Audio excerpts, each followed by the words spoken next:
Bro, seroprevalence Amerika itu sudah di atas 49%.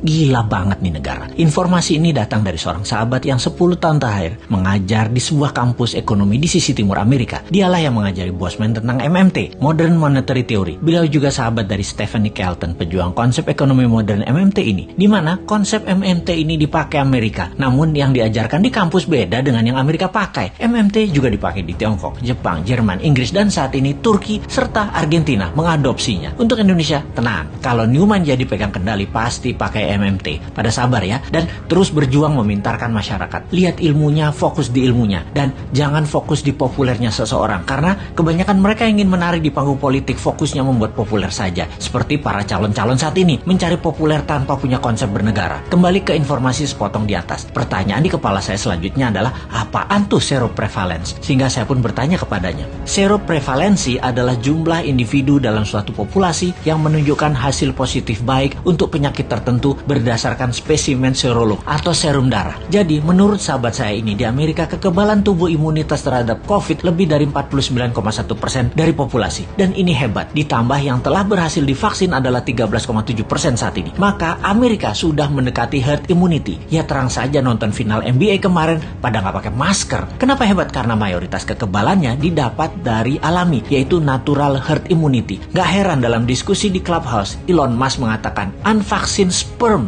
50 years from now are more precious than gold. Yang dalam arti sederhananya adalah sperma manusia yang tidak divaksin lebih tinggi nilainya dibanding harga emas 50 tahun lagi. Oke, wis jangan dipercaya omongan Elon Musk. Itu hanya omongan manusia oportunis. Sing bener pejabat saat ini, maha bener. Kita harus dukung terus demi utuhnya NKRI sampai masanya new mind tiba. Sing sabar ya. Kalau pandemi corona adalah bencana alam natural disaster, maka sesungguhnya kesembuhan alami adalah herd immunity natural juga untuk mengalahkannya. Sungguh, strategi yang terbaik adalah dari alam oleh alam. Kalau COVID adalah man-made disaster, ada dua strateginya. Nego dengan yang mengendalikan dan ikuti maunya mereka, atau tantang mereka, tantang perang puputan, tantang perang sampai mati. Pakai vaksin sendiri, pakai imunoterapi, pokoknya jangan pakai vaksin asing aja. Maniora, kalau nggak berani ya seperti saat ini, ikuti aja protokol globalis. Dilanjut oleh teman saya tadi. Jadi kalau Amerika pakai vaksin mengatasi herd imunitas secara mayoritas itu hoax, itu hoax. Bener, pakai vaksin, tapi hanya minor. Hanya palingan 20-30%an saja, yang 30%an nanti yang alami. Amerika pakai natural imunitas terbanyaknya. Lalu saya bertanya, kalau Tiongkok menangani COVID pakai vaksin ya? Dijawab olehnya, belum tentu. Tiongkok itu rezim komunis. Gak ada transparansi dan akuntabilitas bagi siapapun dari luar negeri bisa mengakses kebenaran informasi yang Tiongkok berikan. Siapa yang bisa memverifikasi berita kalau society dibungkam di sana? Banyak ahli-ahli luar Tiongkok mau fact finding, masuk ke Tiongkok, gak bisa, ditolak Beijing. Sebaiknya kita tidak consider data Tiongkok sebagai data utama. Semua data dari Tiongkok itu dari pusat partai komunis. Semuanya dialterate, diubah sesuai untuk kepentingan propaganda yang menguntungkan Tiongkok. Bisa saja ternyata Tiongkok juga pakai natural herd immunity, namun dipropagandakannya pakai vaksin. Taunya Tiongkok menyehatkan warganya dengan multivitamin dan mineral, sementara vaksin diekspor keluar sebagai dagangan internasional. Jadi Tiongkok kayak Amerika juga. Jangan-jangan 60%-nya pakai natural herd imunitas, sisanya vaksin. Siapa yang tahu? Banyak negara tergocek globalis cabal agar pakai vaksin mayoritasnya, yang natural imunitasnya dibatasi. Memang tidak deadly atau mematikan menggunakan vaksin itu. Vaksin faktanya memang mengurangi fatality kematian, tetapi sisi lain, ya kita jadi korban ekonomi, jadi miskin, kita jadi buyer beliin vaksin terus. Ya, semoga salah lagi nih data dari Tiongkok dan globalis kali ini. Tapi data seroprevalence yang dari Amerika mah bener.